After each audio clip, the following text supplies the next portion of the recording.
Specially আছে চীনা বাদাম।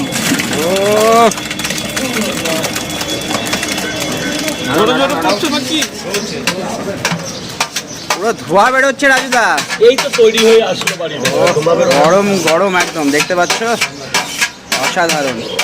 আর গাইস একবার ব্লগারদেরকেও দেখো কত পরিশ্রম করে কিন্তু ব্লগিং করতে হয়।